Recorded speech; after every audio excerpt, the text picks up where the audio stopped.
Stop looking for the obvious. The most profound transformation in the universe isn't announced with a thunderclap.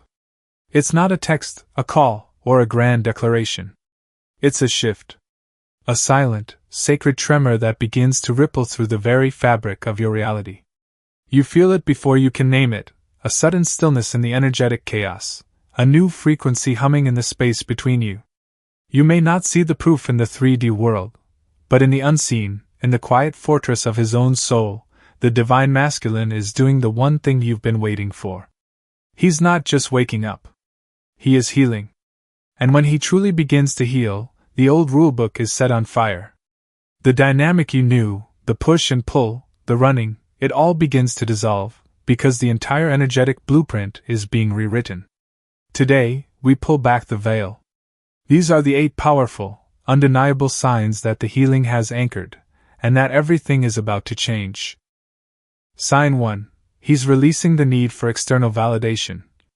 One of the most profound and foundational shifts in the healing journey is the release of external validation. For so long, the wounded masculine lives in a prison of his own making, his entire sense of self built upon a fragile foundation of achievements. His identity is not his own, it is a composite of his career, his status, his bank account, and the approval he sees reflected in the eyes of others. He operates from a place of pure ego, a constant, exhausting performance designed to look good and prove his worth.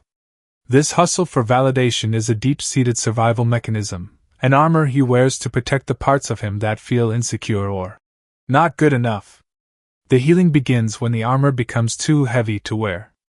In the quiet of his own solitude, he begins to question who he is without the applause. This is the sacred shift. He starts the courageous process of detaching his identity from what he does and anchoring it in who he is. He stops outsourcing his self-worth to the world and begins to cultivate his own inner authority. The opinions of others, once the wind in his sails, become mere whispers. He is no longer asking the world, "Am I good enough?" Instead, he is asking his soul, "What is true for me?" You will feel this shift before you can even name it. The performative energy he once projected simply fades. His social media, once a highlight reel of his successes, may go quiet, or its tone may shift from bragging to authentic sharing. You'll notice a new humility. He becomes capable of admitting when he is wrong or saying, "I don't know," without his ego feeling threatened.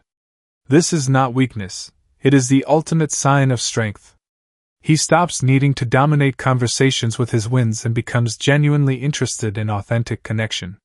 He's no longer trying to impress you, he is simply learning to be with you, and more importantly, to be with himself. Sign 2. He's actively working to forgive himself and others. In his unhealed state, the masculine is often a prisoner of his own past.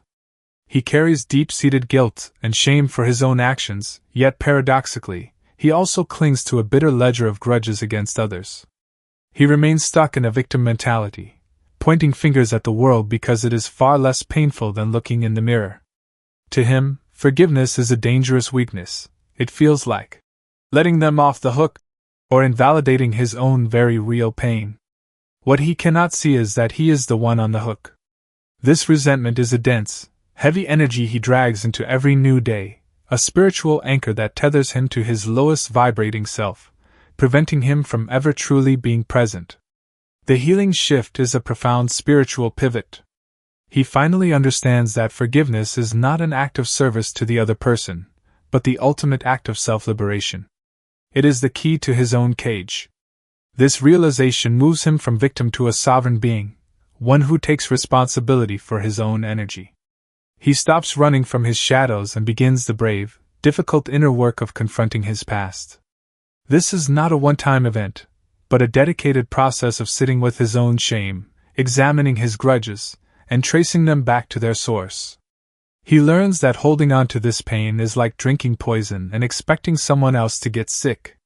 He consciously chooses to release the energetic debt, not because they deserve it, but because he deserves peace. You will feel this liberation in his very presence. The old, painful stories stop being his anthem. He stops bringing up past conflicts or your mistakes. the scorekeeping ceases because he's no longer playing that game. Most profoundly, he may offer a genuine, unsolicited apology for his own past behavior. This apology is different.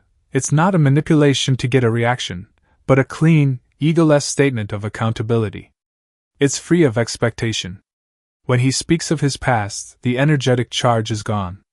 The anger and shame are replaced with the gentle wisdom of compassion and understanding. He is no longer defined by his wounds. He is integrating their lessons and finally setting himself free. Sign 3. He's redefining his definition of success. In his unhealed state, the masculine is often a slave to a false god, the societal definition of success. He is spiritually programmed to chase power, status, and financial accumulation, mistaking these for the very metrics of his worth. He lives in a perpetual, exhausting hustle, climbing a ladder that has no top, his life built on a rigid framework of obligation rather than authentic, soulful passion. Even when he wins, by the world's standards, securing the title, the salary, or the status, he feels an echoing emptiness. This is the great spiritual paradox of the unhealed state. He may gain the whole world, but he remains completely disconnected from his own soul. He is successful by every external measure but is starving for inner peace. The healing begins when this inner emptiness finally becomes louder than the world's applause. This is a sacred turning point, often triggered by a dark night of the soul, where he begins to question the very nature of the race he's been running. He has a profound realization that true success is not an external acquisition, but an internal state of being. It is not hustle, it is alignment. It is not status, it is inner peace. It is not accumulation, it is contribution. He begins, for the first time, to prioritize his own spiritual and emotional well-being over the next promotion, understanding that sacrificing his soul for a goal is no longer a price he's willing to pay. This internal recalibration will inevitably reshape his external world. You may see him make significant life changes that look drastic or irresponsible to the unawakened eye. He might walk away from a prestigious career and a relationship that was based on status, or move somewhere that nourishes his spirit. This isn't self-destruction, it's a sacred act of soul retrieval. He may suddenly pour his energy into creative pursuits or acts of service that offer no monetary reward but are rich in meaning. The most telling sign, however, is his language. He stops talking about what he has and starts talking about how he feels. He's no longer building a resume, he's reclaiming his soul. Sign 4.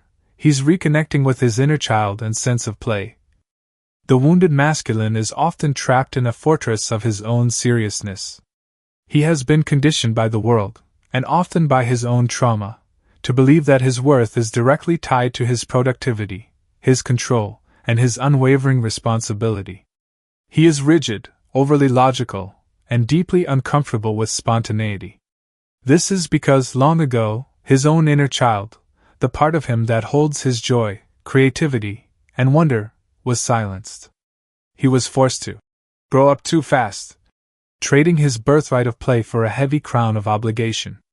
To him, play is not just unproductive, it is irresponsible, childish, and a luxury he believes he cannot afford. He has suppressed his own spontaneous joy so deeply that he may not even remember what it feels like, mistaking this spiritual numbness for strength. The healing begins when he gives himself permission to be irresponsible. It is a sacred act of rebellion against his own inner critic and the societal programming he absorbed. He starts to understand that his soul is not just starving for meaning, but starving for joy.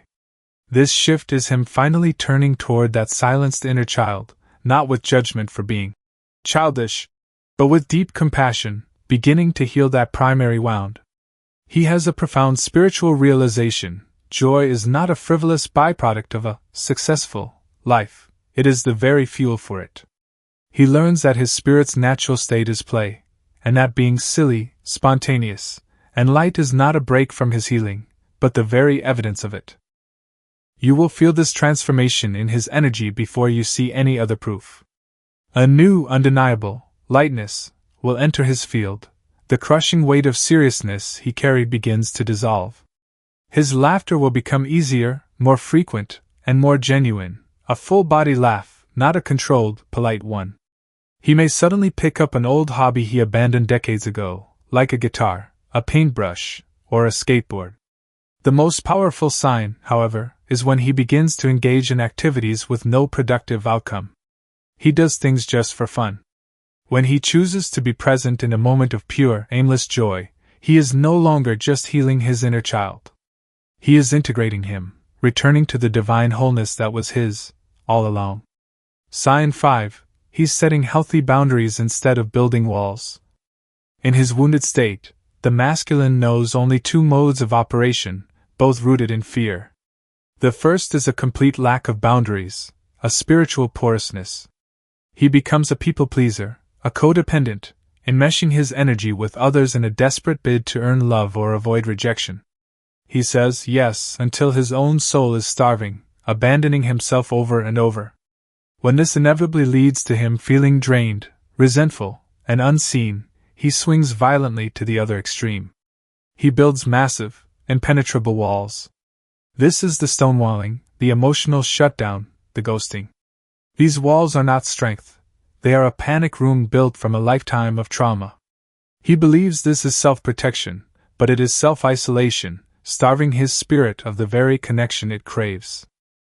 The healing is a profound shift from reactivity to sovereignty. He finally learns the sacred distinction. A wall is built from fear and keeps everyone out, while a boundary is built from love and teaches others how to stay. He realizes that his energy is his own sacred, finite resource, and that he is its guardian. This is not selfish. It is the ultimate act of self-love and responsibility. He stops making others responsible for his peace. He understands that a boundary is not a rejection of another, but a loving yes to his own well-being. He no longer has to choose between self-abandonment, no boundaries, and total isolation, walls. He is finally learning the sustainable, centered path of self-honor. You will see this transformation in his language. The old patterns of explosive anger or cold silence are replaced with a new, calm clarity. He can now say no, respectfully, without the heavy charge of anger or guilt, and he doesn't feel the need to over-explain. The most powerful sign is that he stops vanishing. Instead of ghosting, a wall, he will communicate his needs, a boundary. You will hear phrases like, "I need some space to process this," or, "I don't have the emotional capacity for this conversation right now." This is not him pushing you away. This is him learning to honor himself so he can return to the connection as a whole person, rather than expecting you to read his mind or heal his wounds. Sign 6. He's honoring his physical body as a sacred vessel. In his wounded state, the masculine lives in a state of profound spiritual disconnection from his physical form. He treats his body not as a home, but as a machine to be pushed, a tool for his ego, or an enemy to be conquered. He ignores its signals, wearing his exhaustion as a badge of honor, pushing through pain to prove his strength. This disconnection is a form of self-abandonment. He uses his body as a receptacle for his unhealed pain, numbing it with substances, alcohol, or junk food.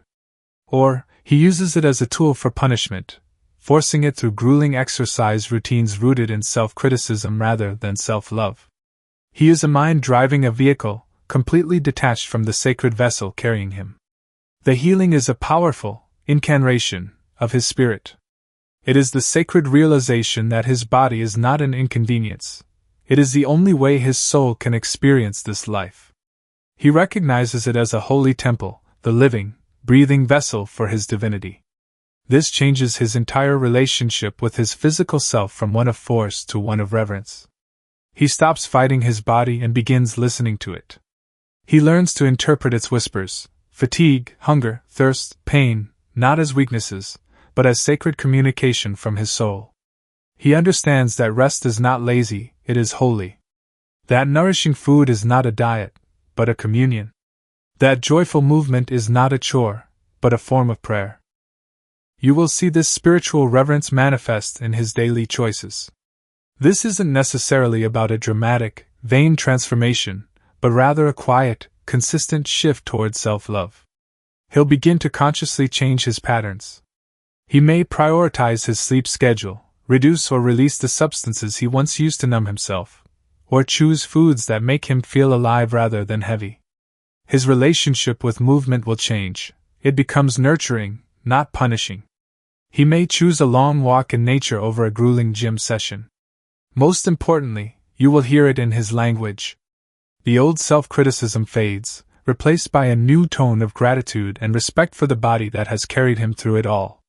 Sign 7. He seeks understanding in conflict, not just winning. In his wounded state, the masculine lives in a perpetual state of spiritual defense. He does not experience disagreements. He experiences personal attacks. Any challenge to his perspective is perceived by his ego as an existential threat, a questioning of his very competence, intelligence, or worth. This instantly triggers his fight-or-flight response, making him highly reactive and defensive. His objective is not to resolve, but to win. He turns discussions into battles of ego, using logic, anger, or dismissiveness as weapons. He will interrupt, invalidate, and stonewall, not because he is inherently malicious, but because he is spiritually terrified. He would rather be right and sit alone in his victory than be wrong and stay in connection.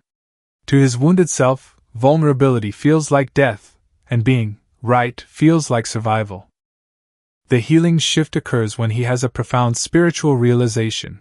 His ego's victory is his soul's loss. He begins to understand that every time he wins a fight, he inflicts a wound on the connection itself. His priority begins to pivot from self-preservation to connection preservation. He finally sees that conflict is not a threat, but a sacred and necessary fire.